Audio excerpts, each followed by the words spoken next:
Y'all see Gene, I'm telling y'all, man, somebody better punch him in the face. Somebody better do something to him, man. He out here doing this, that, and we've like, all right. Thank you, Roger Bonds, for putting it out there.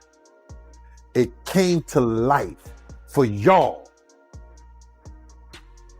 It came to life for y'all that this dude wanted me dead way before I came to YouTube. What he look like telling somebody to whoop my ass? He didn't tell him that. He wanted me in the dirt and was trying to rock. What happens when the man who once protected a global music icon says he now needs protection himself?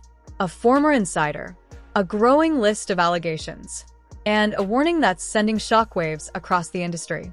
Gene Deal, once part of the inner circle, now claims he fears for his life after speaking out about Sean Diddy Combs. But here's where it gets even more intense. Another former insider, Roger Bonds, has come forward with claims that raise even more serious questions about what really happened behind the scenes of one of hip-hop's most powerful empires. Is this just talk? Or is there something much deeper finally coming to light? I've been seeing this a lot online. How you feel about the people that say that you should be worried if Diddy get out? What needs something to say, bro? I'm not gonna worry about somebody that I bodyguard. I'm not gonna worry about somebody that I bodyguard. And God knows I can bodyguard myself with his blessings. I can bodyguard myself with his blessings, bro. I'm not worried about that. Nothing beats an ambush, and I know that. But I'm not worried about his shit. People just need to talk about something. They want to have something to say, man. Oh, Gene ain't got to be worried, so like that. So, shouldn't I have been worried when he was out here on the street? When he was out here on the street, I should have been worried. Yo, bro, August the 14th, 1999, high-speed chase in Harlem. You understand? I didn't know that he didn't send nobody after me then. Because niggas do that shit. They'll send somebody at you. I've seen dudes that do shit, and they have Nick right there in the same clique, and they didn't even know he did it. So how I know those 4 guys, 5 guns to my head wasn't sitting by him? When Roger Bonds come and say later that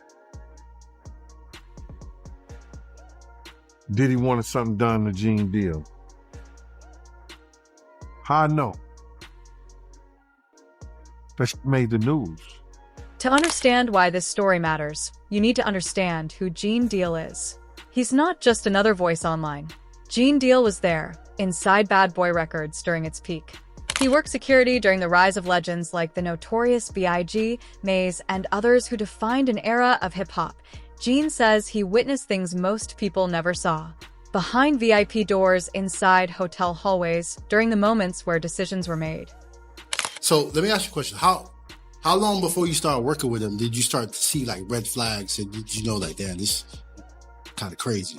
Was it like immediate, or is it like he gained your trust and you started vibing and you started seeing shit? Or was it like off the rip you knew like, hey, something up with it? Then there's Roger Bonds. From 2003 to 2012, Bonds served as Diddy's head of security, long after Gene Deal. That means 2 different insiders from 2 different time periods telling stories that seem to overlap. In a recent interview, Bonds made a serious claim that he was allegedly instructed to confront people who spoke out against Diddy, including Gene Deal. Bonds says he didn't act on those instructions.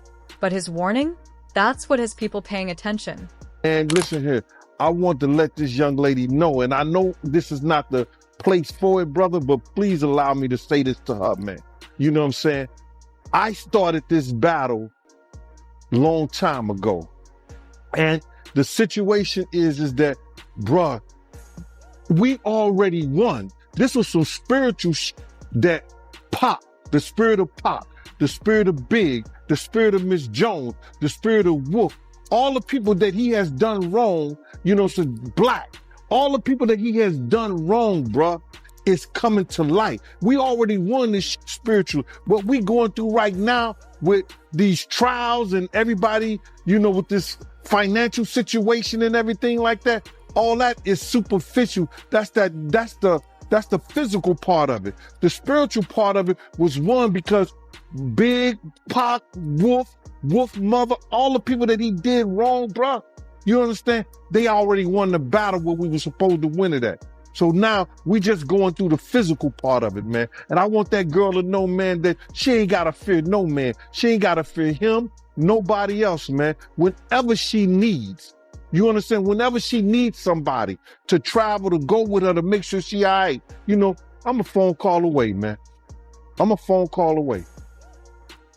And go ahead with your questioning, man. I just had to get that out, man. Because that girl touched a lot of people, man. Because all she wanted to do was write music, make music, and show her talent and her love to the people, man.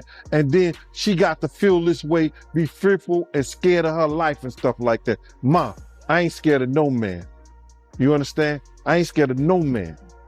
Nobody that got to put their pants on the same way I do. Not at all.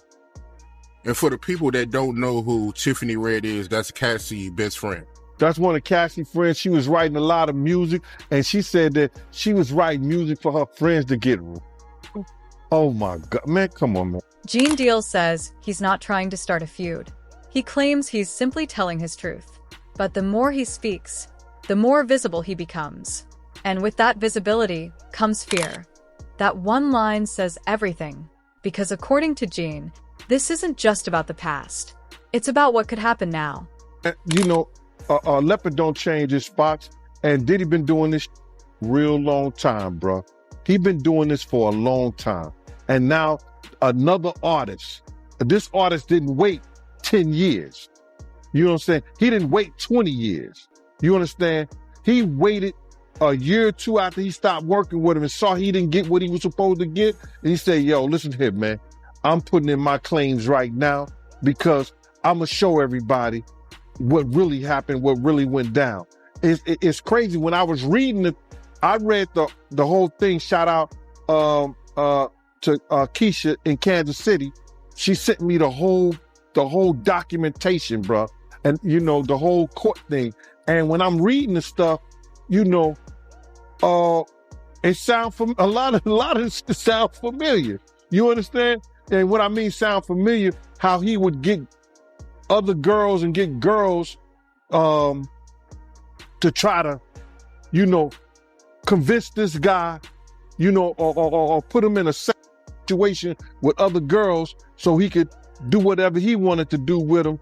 And it's just like the situation somewhat with Sarah and her girlfriend and him and Ja.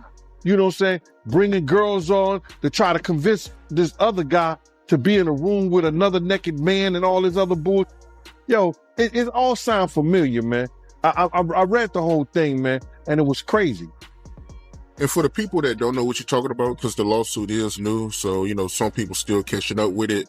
Little Rod, he alleges that, Young Miami cousin tried to have in front of Diddy.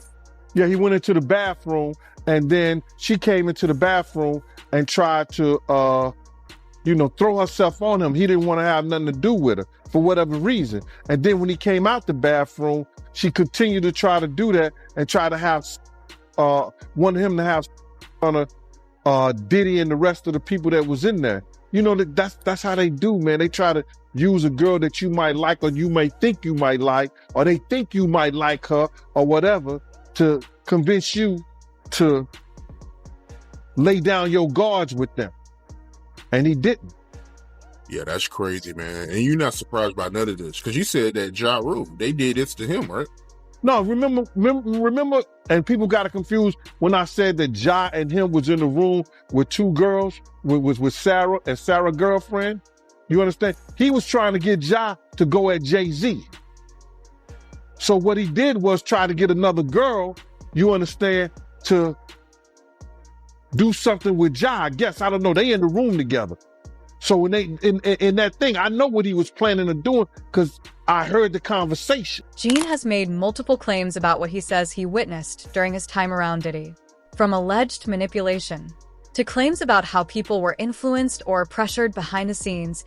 He even referenced reading recent legal filings that, in his words, felt familiar to situations he says he saw years ago. It's important to note, these are claims and interpretations, not confirmed facts.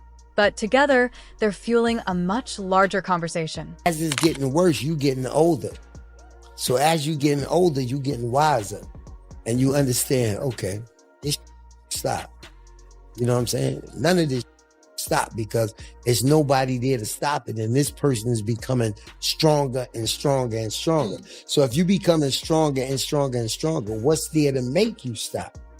You know what I'm saying? Like what I feel like what he's going through now, that's enough to make you stop. You know what I'm saying? But if you ain't never went through this before and everything you going through gets swept under the rug, it ain't no reason for you to stop. Bonds ain't gonna make me stop. Bonds is just another security dude. Now I see that. You know what I'm saying? But when you live in it and you going through it, that person knows how to make you feel like, yo, you ain't gonna never gotta worry about nothing because this is what they telling you. This is what you seeing. So each and every day, I'm not gonna lie, you hope that that person wakes up the next morning and a red light went off in their head. Say, yo, I gotta treat better. Or I gotta treat a person better. Or I gotta do this. So that's what you hoping. And then you get to the point where you say, yeah, nah, make a change. You know what I'm saying? So one of the main things that happened was I got diabetes. Right, I was in Spain somewhere, and I kept going to the bathroom like every 10 or 15 minutes, and I'm like, keep going to the bathroom for? Somebody said, yo, you know, if you go to the bathroom a lot, you get diabetes. Because you got to remember, we was traveling and moving so much, there was places that we would be at that you wouldn't even drink the water. You know what I'm saying? Or they say, yo, if you from the United States, the water gonna make you sick. Hell yeah. You know what I'm I've saying? been to Mexico a few times and got sick as hell off that water. Oh, for the water. Yeah, So you end up drinking sodas and juices all day long. So that's one of the things that happened. So I looked at it as like, that was like one of the ways that God got me out my situation. This all comes at a time when Diddy is already facing increasing legal scrutiny, multiple lawsuits, public accusations, and growing media attention. For many, the timing of these insider accounts is raising one major question: why now? And for others, the question is even bigger: how much was hidden before? And start popping and passing it to dudes around them. I left from the area and got my own table. You not rocking me to sleep. You never rocked me to sleep. Though I worked for you, you wasn't doing no dirt. That's why my days was with you when you had your kids. Because you knew you couldn't do that dirty.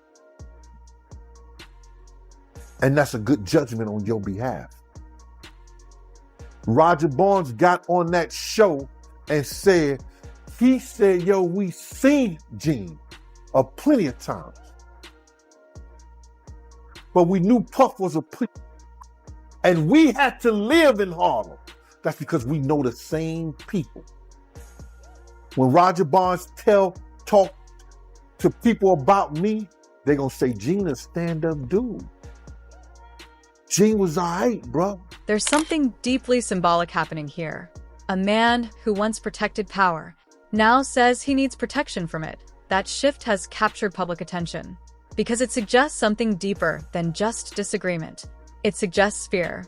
Because I was starting to get sick in the situation. Like I was starting to like wake up in the morning, damn, B, I'm still here. Even though I'm in an exotic country or I'm in an exotic place, I'm like, damn, I'm still here. Because the energy was off. You know what I'm saying? Everything that was going on around you was off. And you were expected just to stand there and do what you supposed to do. You know what I'm saying? Because that's what's acquired of you. You know what I mean? So, you know, that was one of the things that made me say, okay, it's time to go. So I used my sickness as one of the reasons, like, yo, you know, I can't be traveling with you, and you know I can't be doing this, that, and the other. The doctor said I need to be in a stable place. I need to get a certain amount of sleep. I need certain So you type were of trying to food. pull away. I was trying to pull away. You know what I'm saying? So what I did was I found that they had an opening in certain. Gene also described a confrontation outside a courthouse, where he claims a YouTuber approached him repeatedly until things escalated. He believes it may have been an attempt to provoke him.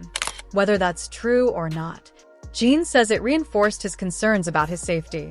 If you do something to Gene, you're going to have to deal with Chaz, you're going to have to deal with Slick, you're going to have to deal with Cage people, you're going to have to deal with a whole lot of people that love that name. And that's the politics of Harlem. Roger Bonds know the politics of Harlem.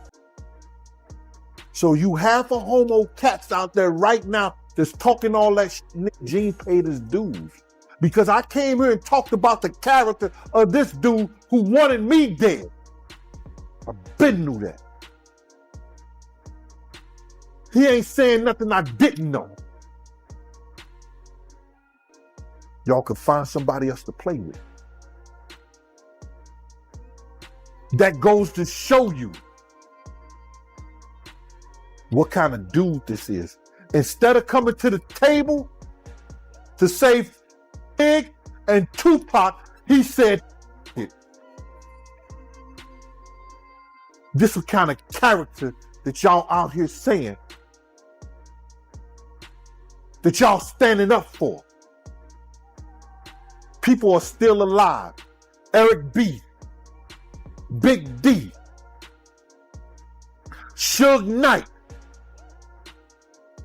They was gonna squash this East Coast, West Coast before Pac, before Big was dead. He wouldn't even send a representative to the table. Not a table that he ate off of. The table that he got his millions from is having his ass for dessert. No Diddy. Online, reactions are divided. Some believe Gene is finally exposing the truth. Others question the timing and motives. But one thing is clear. People are paying attention because when multiple insiders speak, the story becomes harder to ignore. This story is no longer just about Gene Deal, or Roger Bonds, or even Diddy. It's about something bigger: power, influence, and whether people feel safe enough to speak out against it. How many others stayed silent? And how many more stories are still out there? An empire once seen as untouchable is now facing its biggest test. Former insiders are speaking. Legal pressure is rising. And the spotlight is only getting brighter. But the biggest question still remains. Is this the beginning of the truth coming out, or just the surface of something much deeper? Because in stories like this, the truth doesn't stay hidden forever.